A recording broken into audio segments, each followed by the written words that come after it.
Yo, Ram fans. Welcome to Swolapalooza Thursday. I'm Steve Ivy, and I'm joined tonight with my guests, my best guests of all time, my very first Swolapalooza Thursday guests, none other than Joel Cantalamessa and Mike Rowe, Cam's Chorizo, the boys from RamNation.com, Ram Nation Radio. How are you today, boys? Stevie, thanks for having us. It's always a pleasure joining you. It feels like my little guy's all growing up with his own podcast, doing big things.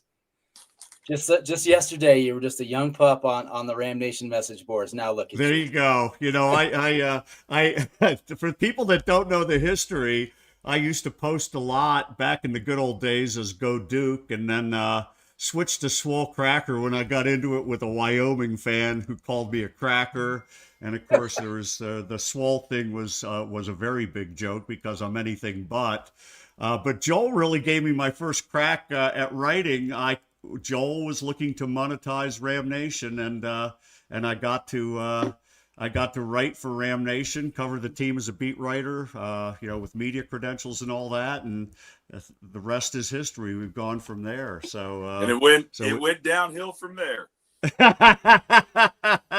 But it's good to have Mikey too, and it's great to have you guys. I know we're here to talk basketball. It's been a rough football season for you, I know.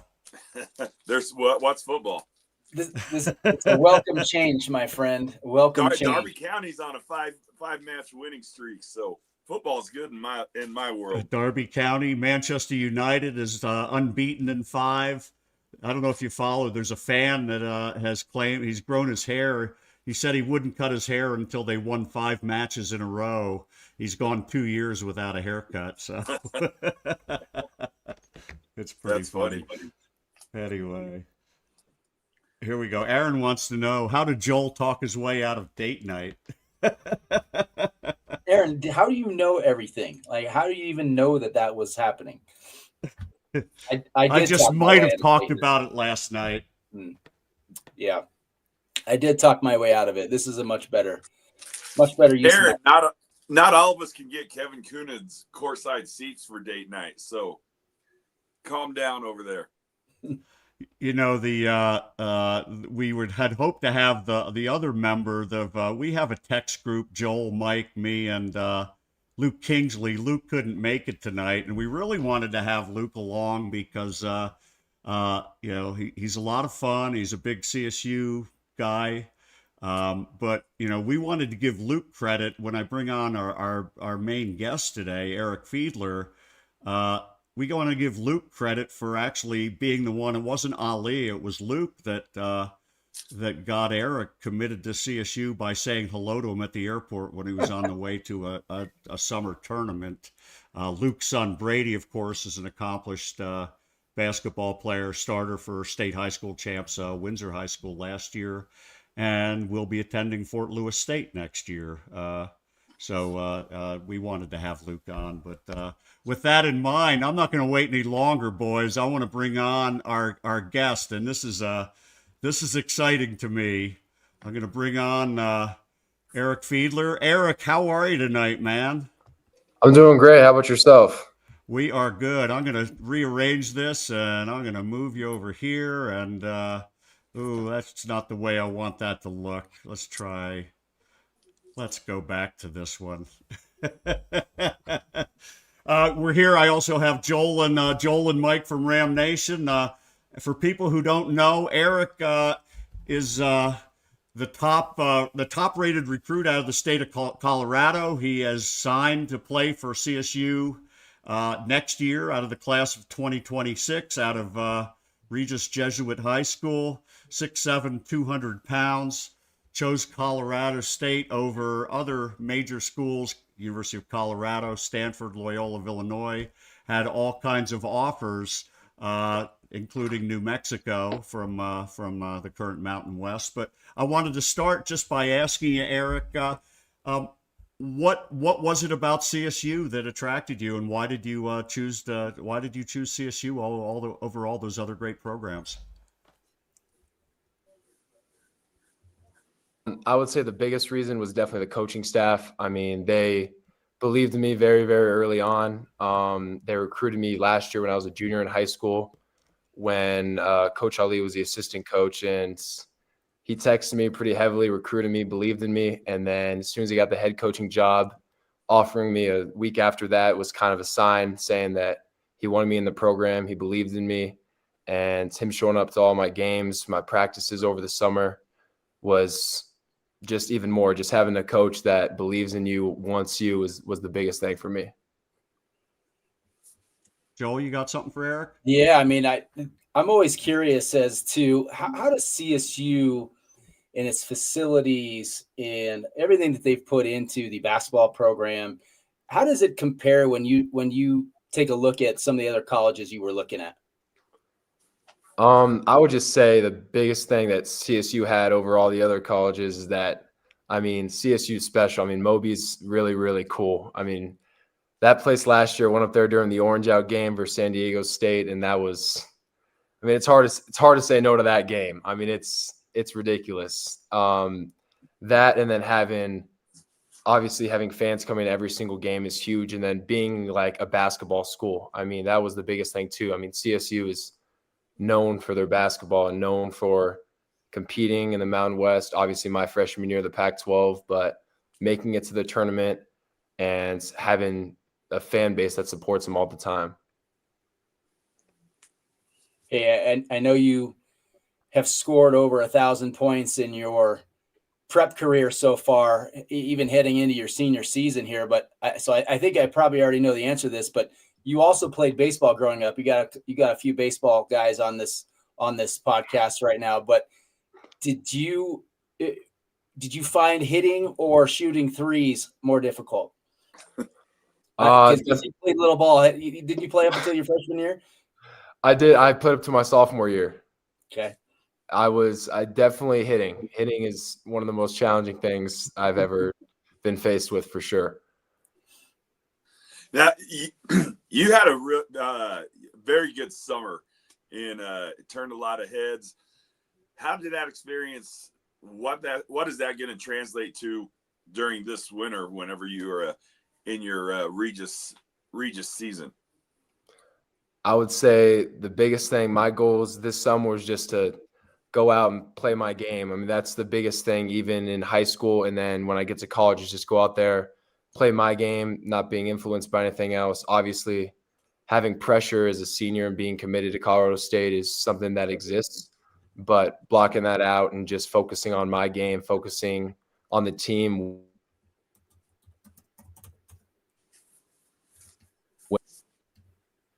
I got a little bit of a over there. Yeah.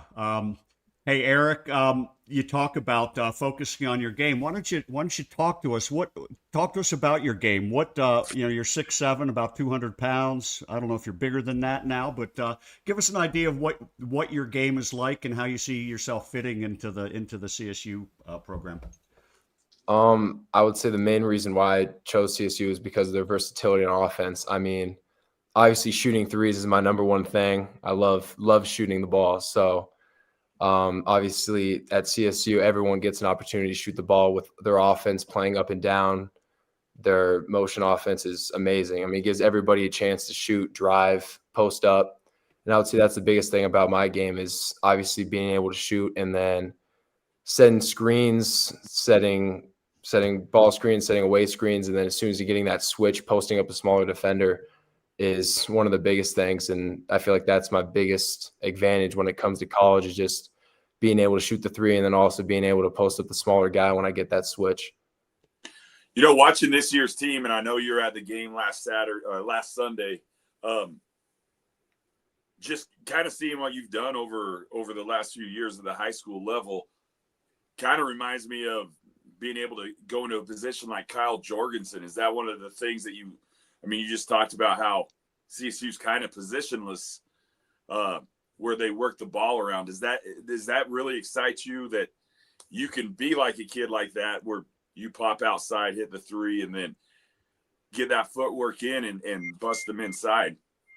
Yeah, I would say that's definitely like what I'm looking forward to. I mean, Kyle's a great example. I mean, stepping out, shooting the three. I mean, the last game I went to, I mean, he shot the ball really, really well, but that's the best part. I mean, him being able to set screens, popping out, shooting the three, and then catching the ball mid post, making a move, catching the ball down low, making moves, and just scoring really. I mean, that's what Kyle does, and that's what I'm really looking forward to.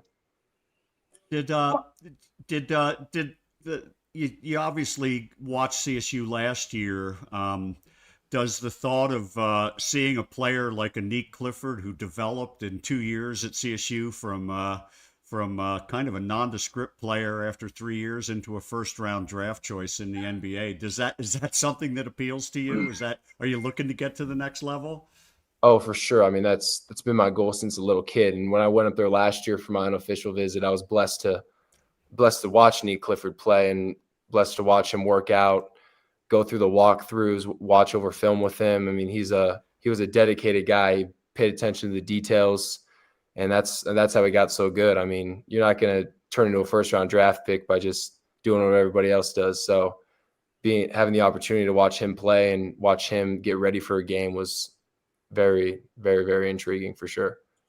Yeah, that's along the lines of what I was just about to ask you, Eric. Was it under Nico Medved and now Ali Farokmanesh, the program's kind of developing this identity that it can develop players, and you've got some benchmarks where there's just a handful of guys now in the NBA. Is that kind of another reason are you seeing that player development? Was that something that this staff preached to you, that you come here, you're gonna get better and have a chance at that next level?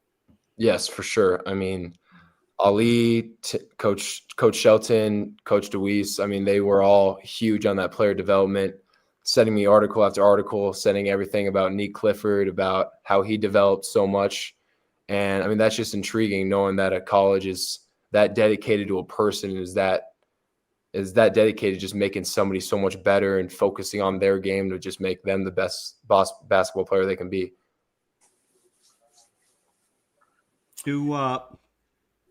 Let's kind of switch gears. I want to hear about what you got upcoming this season. How's Regis Jesuit looking this year? Are you guys going to be competitive at the state level? Are you going to go out and win one in your senior year? Oh, I mean, that's definitely the goal for sure. I mean, winning it my senior year would be the best possible way to go out for sure. I mean, that's what I'm looking for. We're looking really good this year. We're senior heavy. A lot of team chemistry this year, which is something that is really, really important. So we know our team kind of inside out. We know what we need to do to win, and I think this year we got a really good shot at it.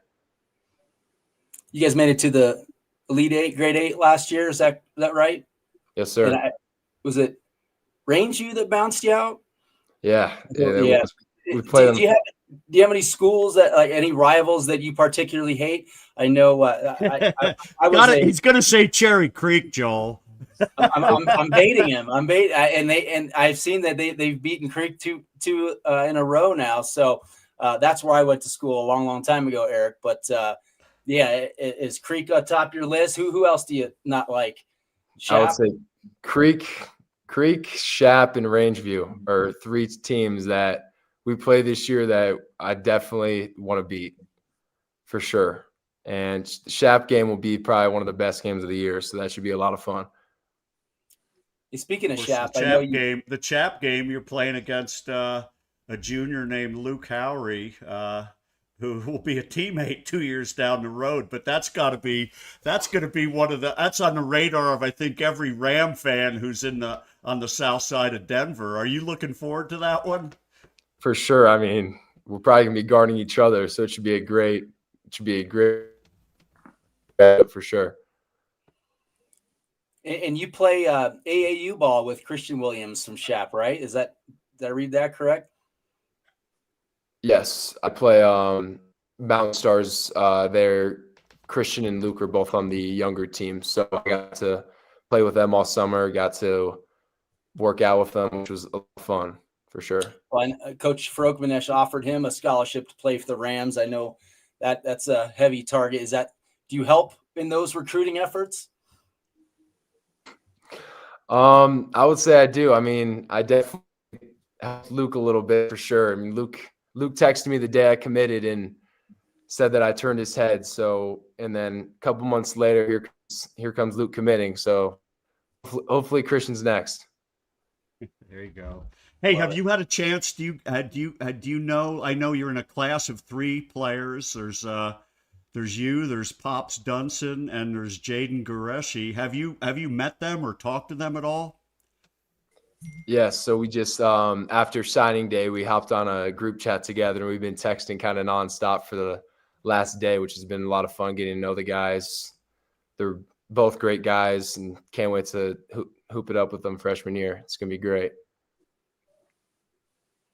The real quick, it's the top.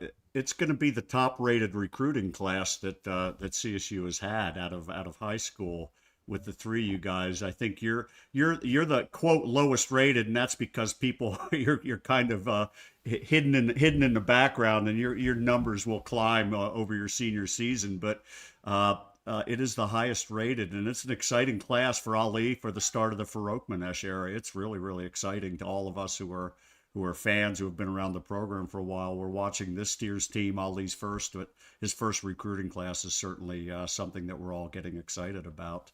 Guys, we gotta let Eric get going pretty soon. Let's wrap up. What final question, Mike? Yeah. So number 24 is retired at CSU. What are you going to look for next year when you're a freshman? I don't know yet. I mean, that's one of my deciding factors. I'm going to still try to fight for it, but if not, I got to come up with a different one. Hey, what's your thought on the Rams moving to the Pac-12? Is that at all a factor in why you came to CSU? I mean, it's going to be a stacked basketball league with us, Utah State, San Diego State, Boise State. You got Gonzaga, so pretty stacked little hoops league. Does that get you excited thinking about playing in some of these big time venues? Yes, for sure. I mean, going up to the Pac-12, I mean, I kind of knew where I wanted to be, even if they were staying in the Mountain West, but going up to the Pac-12 is kind of just a cherry on top. I mean, playing against all those teams is great. I mean, obviously Gonzaga is just one of those teams where can't wait to play at the Kennel. I mean, it's going to be really, really fun. Same with Utah State, San Diego State. I got to watch some of their games last year when they played CSU, and all of those places packed the stands. So I feel like every single game in the Pac-12 is going to be packed. So that's great. Yeah, I got one last question for you. One last question. Go ahead, Mikey. Who's the better shooter, you or Coach Shaw? I think I got that title for sure. I actually coached for Coach Shaw back in the day when he was at Rocky Mountain High School. Okay. Yeah, great coach, in good hands, as you know. Yeah, my son, who's 41, has one of his best friends growing up played for Coach Shaw at Rocky Mountain High School, and they lost. I believe they lost in the championship game to that was the Bobby Purify team down in from Palmer, way back when. Anyway, Eric, we're gonna let you go. Thank you so much for coming on. Let's stay in touch. I'm gonna try. My goal would be after you play Luke to figure out a way to get the 2 of you guys on, and we can have you guys share what your experience was on the court against each other for the last time as opponents until the state tournament. Hopefully, you'll play each other in the state finals. But thanks so much. We'll keep in touch. Yes, sir. Thank you so much for having me. Good luck this year, buddy. Thank you. Yeah, good luck. Have a great season, man. We'll talk to you. What a great kid, huh? Your son's best friend also played for me. I mean, you could have brought that up. Do you remember who it was? Benny Moseman? Do you remember Benny? Yep. Benny, I believe, set a record at the time for most three-pointers by a sophomore in the championship game. I think he was the high scorer. I think he made like 4 threes or something. He went off. So. I had all the sophomores, all that class. I had all of them. That's why they were good. Yeah, no kidding. Anyway, what you think, Joel? What you think of him? Sharp kid, good kid. I look forward to seeing him a couple times this year because he's just right down the road. I think they do come to Shap this year. So, It'll be a packed house. It will be a packed house. Yep. So, yeah, what a great get for CSU.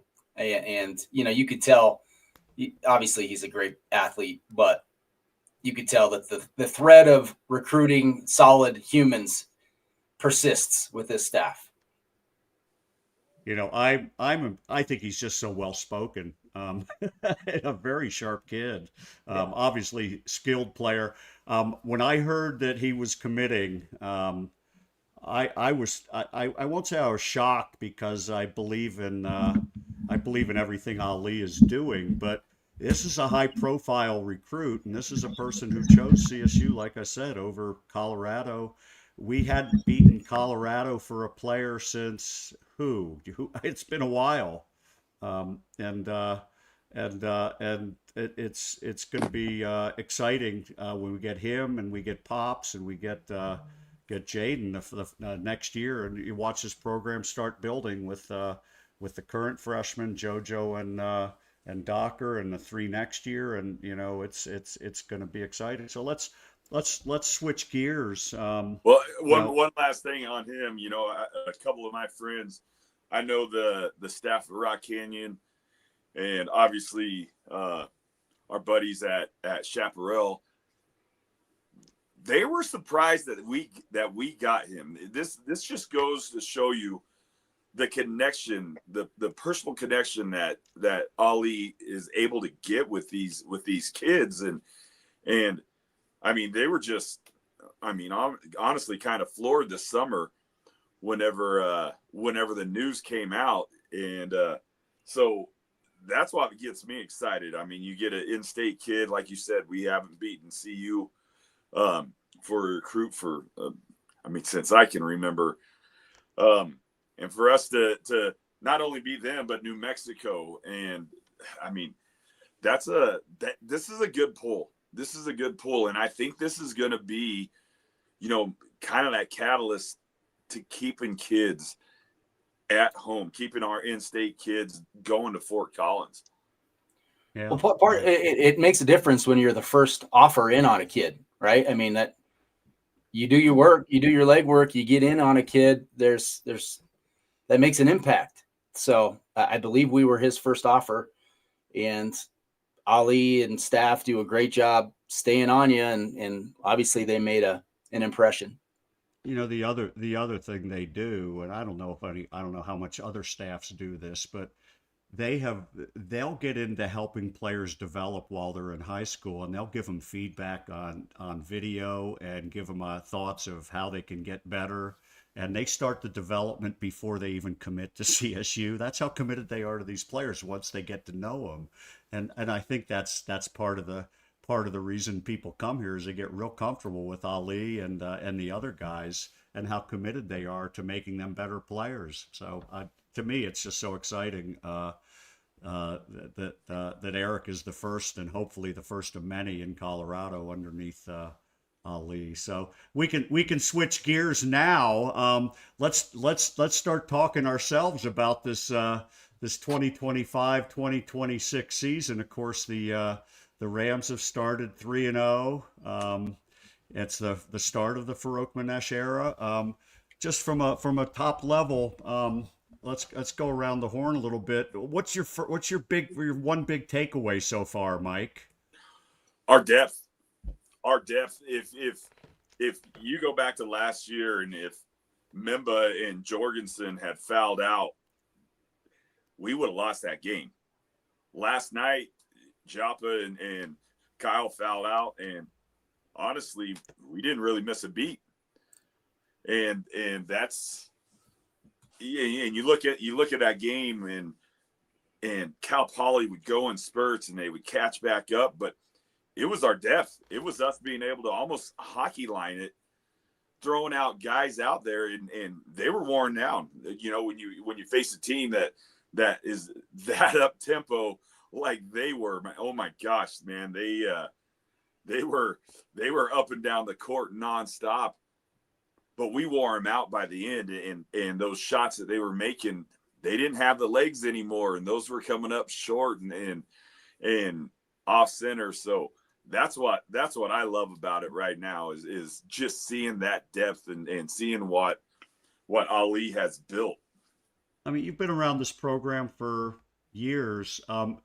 You talk about the depth. You mentioned Rashawn and Kyle, and obviously you have Nicola there too. But the fours and the fives, you had Booth and Kia Doulis there. Is there a time? Can you recall CSU ever being this deep at the fours and fives together? No. Maybe Stu's first years when you had Matt Barnett and you had Vogel and then Chilton, Lorenzo Johnson, but that was depth. This is quality. Like not to disrespect those guys, but this is a lot more skilled depth than what Stu had in those mid '90s teams. I mean, these guys can play. And what about versatility though too? I mean, last night I think I saw Booth get moved to the 5, right? And you had, I think Mooney's went to the 4. The first time I've seen that all year, right? Well, all year, 3 games. But I mean, they can do stuff like that even when there's additional foul trouble, as much depth as you have. Yeah, and actually Augie I think got a couple of sets at the 5 as well, and they teach that. That's part of the teaching, and I've seen it in practice. Occasionally, they'll just, out of nowhere, they'll just say, Carrie, go play the 5. And so they know that they have to be ready for those situations. So it's not something that happens for the first time in a game. Joel, so Mikey talked kind of this depth. What's your one big takeaway so far? I'm trying to hold my horses because it's only 3 games into the season, and you got to take everything with a grain of salt. We haven't played any world beaters yet, but this is maybe the best, deepest shooting team that I've seen CSU have that I can remember, quite honestly. This team could shoot, and we're averaging 96 points a game. I think I looked, it was like 29th nationally. They're hitting 13 threes a game, shooting 54% from the field. And the other thing is they just don't miss from the free throw line, which is something that historically Isn't and that crazy. I looked this up too. This is interesting. They're shooting 89% from the line. That's 3rd in the nation. And it would rank tops in the NBA ahead of the Oklahoma City free throw shooting ability. So I think they are 86%. So I mean, it's unreal right now, and I hope we don't wake up and find that this was all fool's gold. But it is fun. There's a lot of guys on this team that could score. What do we have? 10 of them that have scored so far this year. So it's impressive. The getting to the 3-point shooting, I agree. The 3-point shooting, 8 guys made threes last night. 8 guys took threes. 8 guys made threes last night. Excuse me, John McConan missed one in the last minute, but other than that, the guys who were during the main action that took threes all made them.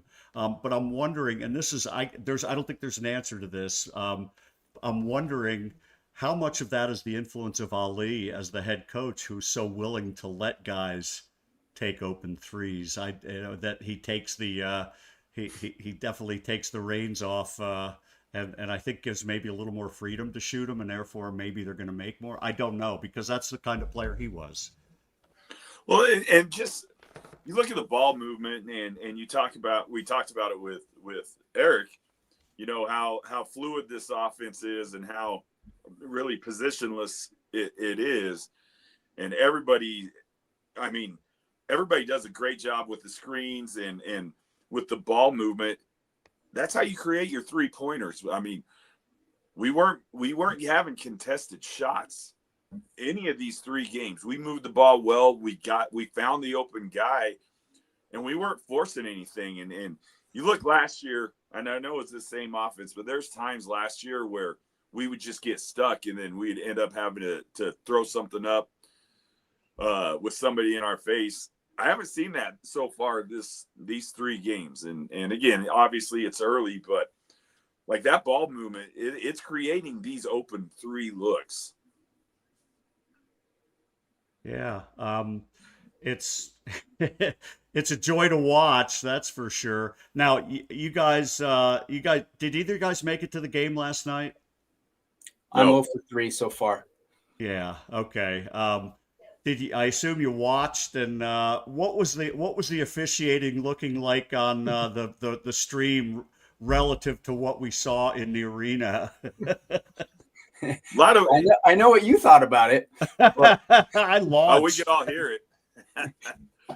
No, a lot of ticky-tack stuff. It seemed that they would call and then would just swallow the whistle on it. And then when things were getting heated, instead of stepping in, like it just like they let him build up until, I mean, we saw 2 explosions that could have been a lot worse, although it did foul out Jorgensen on the second one.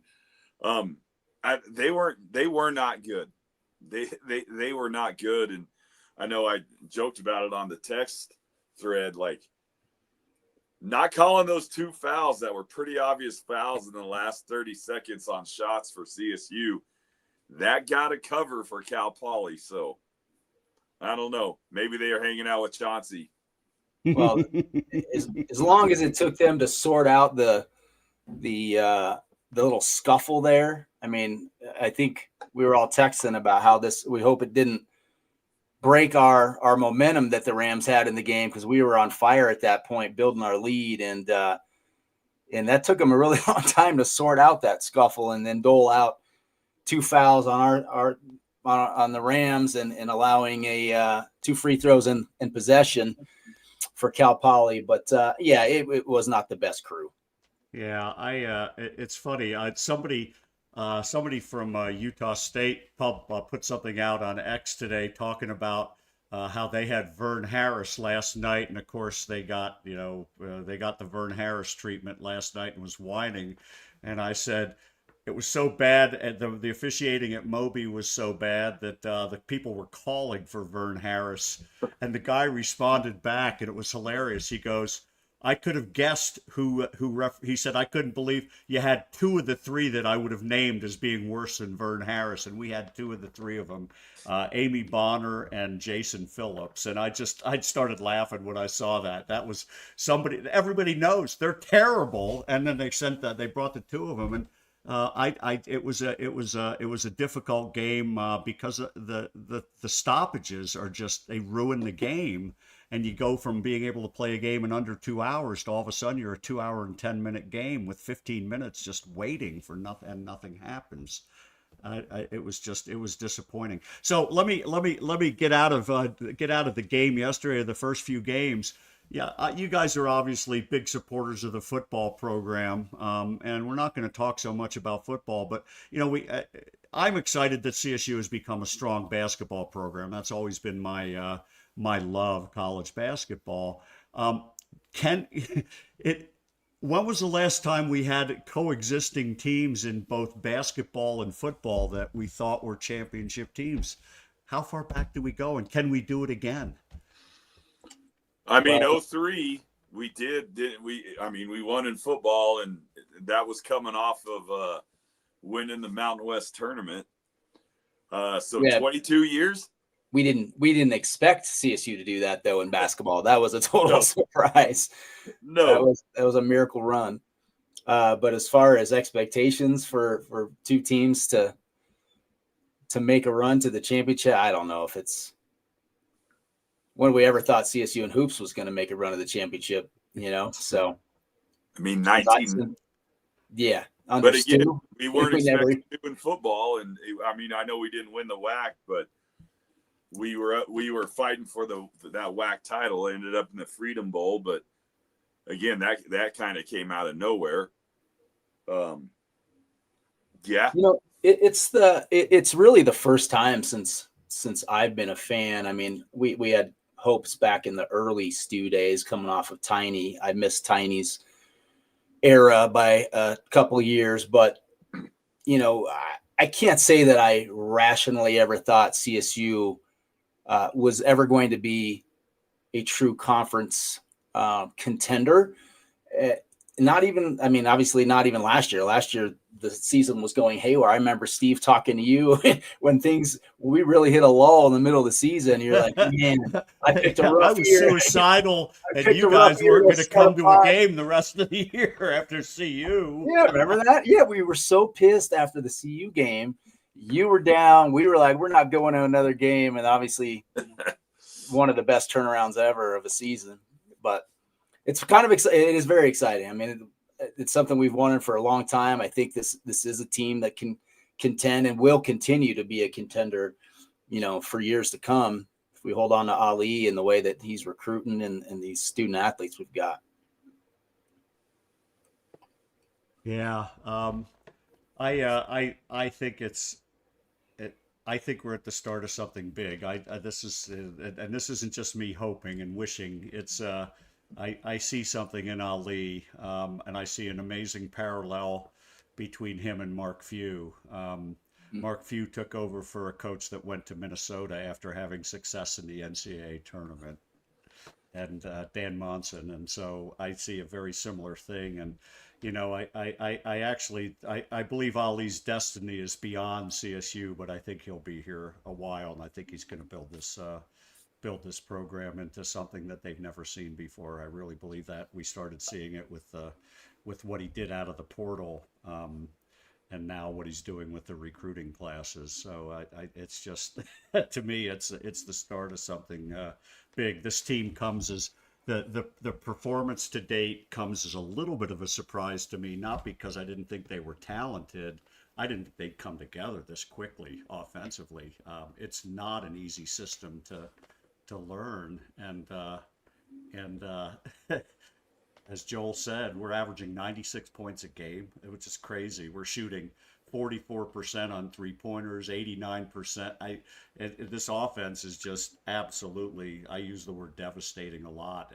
They're unstoppable. The only thing they do is sometimes turn the ball over in stupid ways, but that comes with the territory of the ball movement. So I think we're on to something. Are you guys are you looking forward to the revenge of the CU game this year? Oh, 100%, man. I cannot stand that school, and I can't stand losing to them, and I can't stand the fact that when we go up there and we get our brains beat in, we have to deal with all those loser punk fans that they're just relentless. And especially after football the last few years too. I mean, we owe them a beat down, and I sure hope that is on the agenda for the squad here at December 6th? December 6th, 3 o'clock in p.m. the afternoon. 3 p.m. Yeah, I'm excited about it. We've had our hotel reserved for months now. Hoping that there was going to be a doubleheader with CSU hosting the Mountain West Championship in football, but I don't think that one's. You mean we're out of it? I got to look at the mathematics on that to see if we've been eliminated on that yet. But yeah, no, I'm excited. You talked about what Ali did in the portal, and not to bash some of the transfers that we've gotten in over the last few years. Especially guys like Scott. I mean, he was great, and man, why am I spacing the kid from Wisconsin? Oh my God, all these guys graduate, and I just lose their. Who's the big tall lefty? Big tall lefty. What year? That graduated 2 years ago. A big tall lefty that graduated 2 years ago. I'm trying to think of a big tall lefty. He's from the Milwaukee area. He was Nico Carvaggio. No. Aaron, help us out. I don't know what the hell is Mike's talking about. Anyway, D2 kid. I mean, that was Cartier, Pat Cartier. Yeah, Pat. Yes, and we had Joe Palmer, and those guys meant a lot, and they won a lot of games, and they got us to the tournament. But just in a few months, like the upgrade in the portal players that Ali has brought in, and you could tell that they're highly intelligent players because they've picked up this system, over a summer. And you were talking about it. What was it? Javin, who was hurt and missed part of the summer workouts, and how quickly he was able to pick it up. That's just something that we haven't seen in the last few years, especially since the portal came about. Ali he just connects with people, and Nico, I love him, and I hope he wins a lot of games in Minnesota, but I'm just excited about the Ali era and what he's going to bring to the table, what he's going to bring for CSU. Yeah, you talk about the portal. The one thing, we got 3 up transfers and 3 down transfers from bigger conferences, and if you look at all of them are hitting in a big way. I mean, it's 6 of our first 8 players, but the down transfers: Carey Booth, Brandon Rechsteiner, Chase Butler. You look at what they did, for example, last night, right? Booth 15 and 10, Rechsteiner 13 points. And Butler had a breakout game for a guy who's coming off the bench, 20 minutes, and he had 13 points and 5 rebounds and 3 assists and 2 steals, and he guards his ass off as well. And all 3 of those guys were highly rated high school players. They're much higher rated than anybody who has ever come to CSU out of high school, right? Rechsteiner's the lowest of them, and he was like 115th in his class. Ranked ahead of way ahead of guys like Kai and Evans, ranked way ahead of guys who have, get a lot more press and a lot more notoriety. A guy like BJ Davis, who starts for San Diego State, was ranked behind Rechsteiner. A guy named Drew Fiedler that everybody was raving about transferring to Boise is ranked behind Rechsteiner, and you never heard anybody say, well, this Rechsteiner is a real it. And it's I just laugh because we really hit the jackpot with Booth, Butler, and Rechsteiner. And then the up transfers, they're all conference guys. Pasquarelli was an all district NABC choice, top 10 players in the Northeast. Jevin Muniz was an all conference player as a sophomore at Delaware State. And Kiadulis was just a one step away from being out of the an all Southern Conference player. He was like 10th in scoring, 7th in rebounding in a pretty good conference. And you go, these guys are good. They really are good, and they have, like you said, intelligent players, really good bodies, and it's fun. I assume you guys. I mean, I get to see it in practice, but it must be fun for you guys. You don't go to practices, but you get to watch games, and you must be going, holy moly! I didn't know we got players that were this good. The thing that impresses me about Booth, again, being in the teaching and coaching ranks here in the state, I had heard about him for a long time, and kind of always the knock was big kid, but he's afraid to go inside. He wants to set out at the 3-point line. Great 3-point shooter. I mean, he hit a couple last night. But he's starting to bang, and he does a great job crashing the boards. Again, 2 straight double-doubles, first 2 of his career. But he's not afraid to take it inside. You can tell that he's still working on that footwork, but with this offense, it's something that he hasn't done, and he's doing a really good job of it. I've been really impressed with what he's brought to the table. Joel, How much of this is our opponent, Steve? I know that we haven't played anybody special, but haven't played anybody horrible either. Omaha is Ken Palm, 206th ranked, Incarnate Word 213, Cal Poly 216. It's not like we're playing an Air Force that's 3-something. And we've played a stronger schedule than San Diego State has played, by the way, so far, according to Ken Palm. But and we've avoided the eggs that some of our Mountain West brethren have laid. I mean, geez Louise, Boise, UNLV, GCU, Fresno, all with pretty horrible losses. But obviously we're gonna see if this is legit as the competition ramps up a little bit. But is this partly because of who we're playing, Steve? Yeah, That we're seeing? absolutely. But I think that's why you schedule it that way, Joel. That's part of the trick of scheduling is when you have a new team, you want to get games that build you over a few games before you get into the tougher teams, so you can try things out, see what's working. And I think, and it was important, I think, just for this staff to have games like that. It's a new staff. There's new chemistry between Ali moving a seat one chair over, and new chemistry with his assistants. And so there's definitely some of that, but Incarnate Word was picked to finish second in the Southland. It's a middle of the pack conference. Omaha won the Summit League, which is a middle of the pack conference. They won the Summit League last year, and they had some good players. And then last night, this Cal Poly team, it's a really interesting team because that coach, he came from Colorado Mesa, did really well, won the RMAC his last year, I believe, and developed some really good players. And he went out last year, took a lot of kids from Mesa, and they struggled early, and they won 10 of their last 15 games in the Big West. They started winning games, and they've got a really, really difficult style.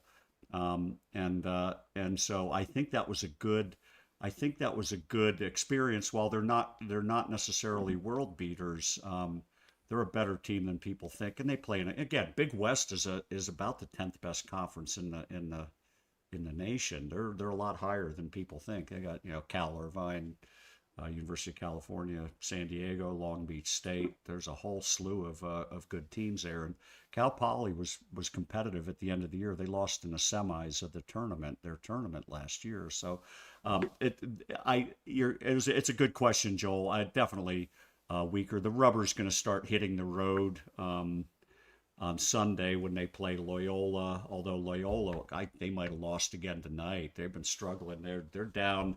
They're expected to be easily a top 100 team and even possibly a top 75 team, which would have been a quad one game if they're top 75. They're falling to 125 to 150. They could fall out of being a quad two game in a heartbeat. And so, but that'll be a tough matchup in a tough arena. But we'll see. The rubber's going to hit the road when they get to the Bahamas for the battle for Atlantis. I don't know if you guys have noticed, Virginia Tech has been playing awfully well. That's our first round matchup. Have you seen that? I haven't seen them play, but I've tracked it. Yeah. They're up to 50th in KenPom. That could be that's tracking to be a quad one game. And they've got a kid from Greece that's supposed to be unbelievable, a freshman from Greece that's supposed to be really, really, really good. And we'll see. They beat up on a decent. I'm trying to remember who they beat last night, but they killed somebody. We'll see. It's going to be an interesting tournament for us. That's a critical game, and that's where the rubber really hits the road. Obviously, a road game, and then that tournament. Then we come back home and before you know it, we have CU and it gets good in a hurry. when you look at what we played so far, we did the same thing last year too. We had teams like this so that we could build on, and we struggled out of the gate last year. It took us time to get our feet underneath us. But again, this team just seems like it's so far ahead of where we were last year, like with understanding the system, with just the cohesiveness of the team. I don't know. It really does seem a lot different than just 1 year ago. Ali, the one thing he said to me was how important it was to have all three bigs back this year. That last year they had no bigs, and other than Kyle Jorgensen, a freshman, over the summer. Mbemba was hurt, and Joppa was on duty with Serbia. He was, and he had some injuries, illness stuff as well. And before you know it, you've got a freshman trying to learn to play the five, and it was a big thing, a lot to learn. And so the rhythm, the tempo, we know how important that position is, the 5 position in terms of how this offense runs. And Ali pointed the fact he had 3 experienced guys, all of whom can seamlessly fit into this offense. And I think that's driving a lot of it. The interesting thing to me is you've got guys, last year you had a lot of question marks after Neek and Jalen Lake. You didn't know what Croc was going to do. He was new, and we thought he'd be pretty good. You didn't know what Kyan Evans was going to do. You brought in a couple of guys from the portal in Bourne and Morton, and then Keyshawn Williamson. You had no idea exactly how all those pieces fit, and it seems the guys this year are maybe just a little more seamless in terms of their roles being defined and how they fit in. And I don't know why, but I think you're right. I think they are hitting the ground running a little quicker, and I think that's a good point. So we'll see. Ryan Gilbert said they beat Providence in overtime. That was Virginia Tech. They also they beat somebody by like 30 points last night. So I'm trying to remember who it was. It was a decent program. Of course, Nico got beat by Missouri. They got blown out late. But Virginia Tech, God, I'm trying to remember. I'll get it. Yeah, Joel was Wichita, celebrating. they beat all his Missouri Loyola gear. By the way, Loyola lost by 20 points to Wichita State today. Virginia Tech, St. Joe's, they beat St. Joe's by 35 points. So they're pretty good. St. Joe's was about 115th, probably as good as Nevada and whatever. Here we go. Lee had this question. What do you think of McIver? What do you guys think of JoJo so far from what you've seen? He's scrappy. He's scrappy and he's not afraid. I love that. He, to me, he really does remind me a lot of Cayenne. Like, he's a little too fast for his body at the moment. But last night, it really did seem to slow down for him.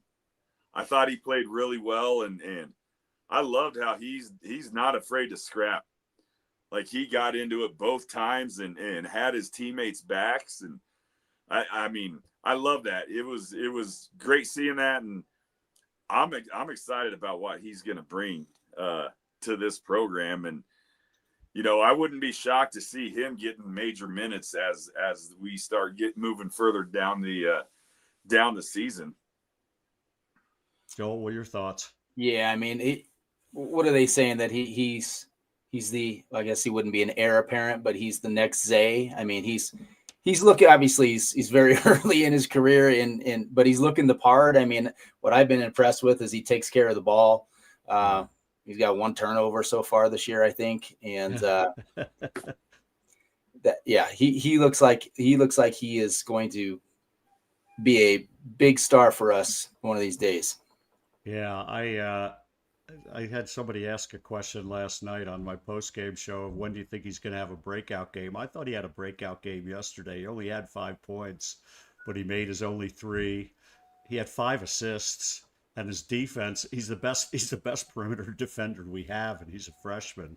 You know who he reminds me a lot of? I think I might have mentioned on one of my earlier shows, Lamont Butler from San Diego State. He reminds me a lot of Lamont Butler with the way his body is, the way he moves, the way he guards, just everything about him. He'll end up filling out, and he'll end up being a 6'3", 195-pound guy before you know it. And he'll be an absolute workhorse, I think, as we move. So can he hit a buzzer beater for us to send us into the national championship game someday? That would be nice. Wouldn't that be amazing if we can surround him with enough players like they did, like San Diego State did, enough 5th and 6th year players? I don't know if we're ever going to get to that point again. I want to mention just about, you talk about experience and stuff. The interesting thing about this CSU team this year, I don't know if you guys have noticed this, but we only have 1 senior, right? I mean, Jevin Muniz is the only senior. But we're actually about 85th in overall experience. We have a lot of guys who have started a lot of games, even though they're juniors and sophomores. And that that's we're like the fourth most experienced team in the Mountain West, and that's what a lot of people miss. They didn't see the when they prognosticated that CSU would finish tied for seventh. They didn't see that this was going to be a behind a UNLV. highly experienced team. So Behind UNLV. yeah. Well, speaking of which, what we'll go soon. We got 5 more minutes, baby. What are your thoughts on the Mountain West so far, and where do you think CSU slots? Boise will be fine by the end. That'll be a tough game. I mean, we got 3 straight on them from last year. I think CSU is going to be top 4. You know, and I think it's the 4 teams that went to the dance last year with San Diego State, Utah State, CSU, and New Mexico was last year. New Mexico's really good on defense. That's one of the things I've watched a little bit, not too much, but they're a very defensive team. And so I don't know, kind of a little bit different than, I know they had a good defense last year, but they were pretty high scoring. Yeah, I don't know. I don't see why we won't be in the top 4. Man, it hasn't been an impressive early non-conference season for the league, but you know, I think it's going to be the usual suspects. I'd throw Nevada in there again. You know, I know they kind of fizzled down the stretch last year, but I think they'll be a factor. I don't know if I'd say Boise's going to be okay. I just never trust them. UNLV looks horrendous early.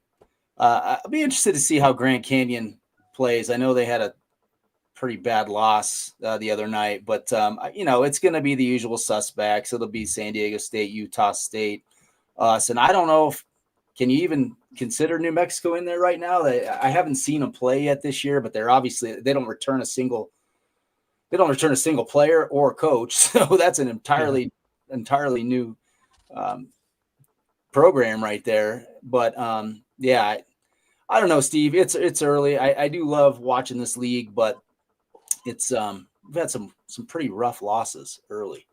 Yeah, it's I'm dying to see what happens.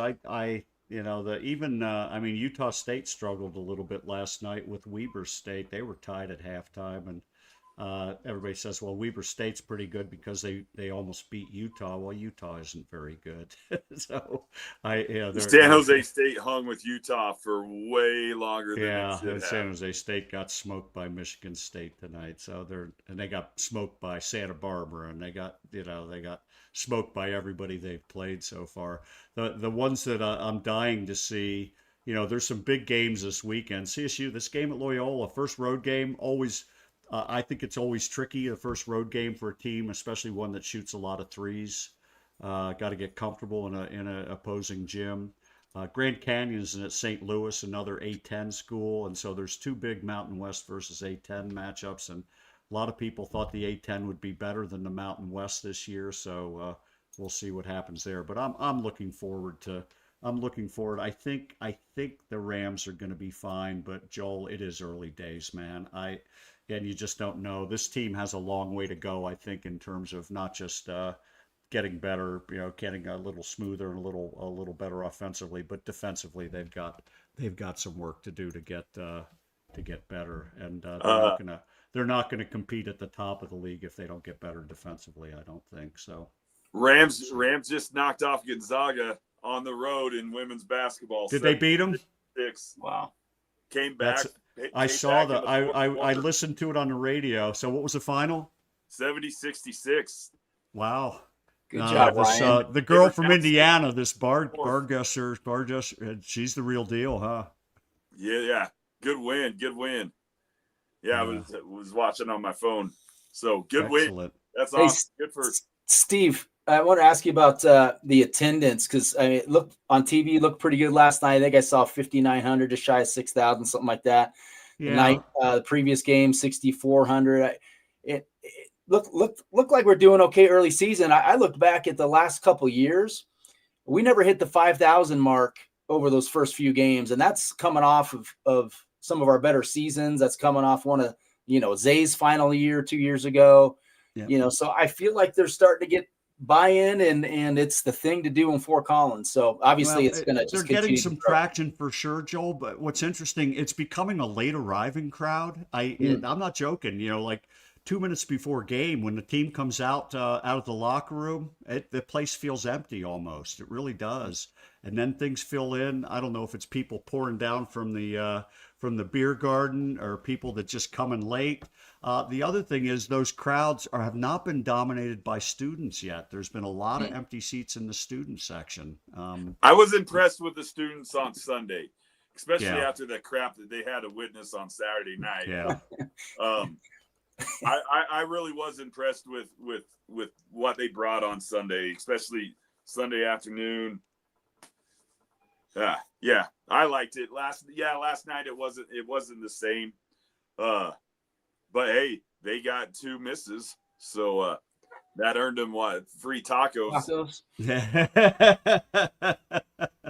Yeah, last night, that end zone, not the ones behind the goals, not the ones behind the seats behind the hoops were filled in pretty good, but that one section that is off the baseline was pretty empty last night, the student section. And normally, when we get into regular conference season, it's more the students show out, and some of those other sections are empty. And it was filled. When you see people buying seats in the top rows, it's a pretty good crowd. And that was the one thing we noticed last night. Is even 5-10 minutes before the game, there were people sitting pretty up high already. So that it has been good, better, like you said, Joel.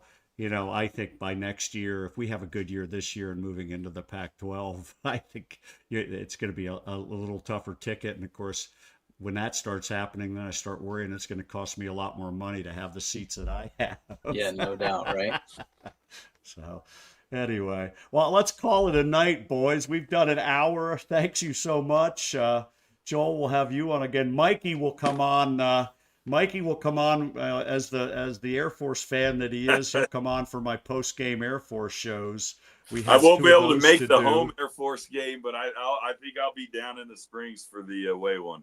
Yeah, it's going to be a tough year for you, Mikey. Watching them, they might not win a game this year. That's how bad they are. I don't know if they could beat Regis Jesuit High School. Blown out by Austin P. What was that chant you had going the other night, Steve? Fly is open. Let's go P. That was you too young to. There was a guy who played for them named Fly Williams. That was the actual crowd chant. They'd start, fly is open, let's go P. Fly is open, let's go P. It was the marvelous era of college basketball when that was going on. Anyway. Awesome. Let's call night. One last comment from Aaron. Well done, fellas. And Mike. Aaron, thanks for joining us. Thank you, everybody else. Mike, Joel, what you got before you go? What you got anything cooking on Ram Nation Radio? No, we knew we were coming on with you this week, so I think we took this week off. Honestly, Steve, the football product has got me so angry, and I don't have it in me to talk any football, and I knew we were going to talk a bunch of basketball with you, so that's gonna be it for this week.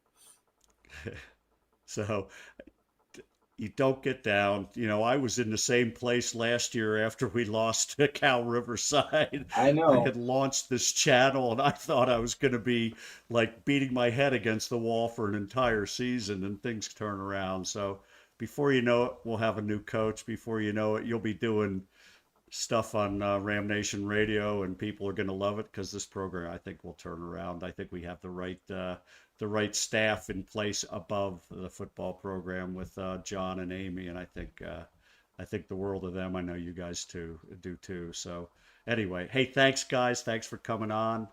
Final thoughts? We good? Thanks, buddy. Go Ram. Hey, let's get this win in Chicago. Have fun, Steve. There you go. Go Rams.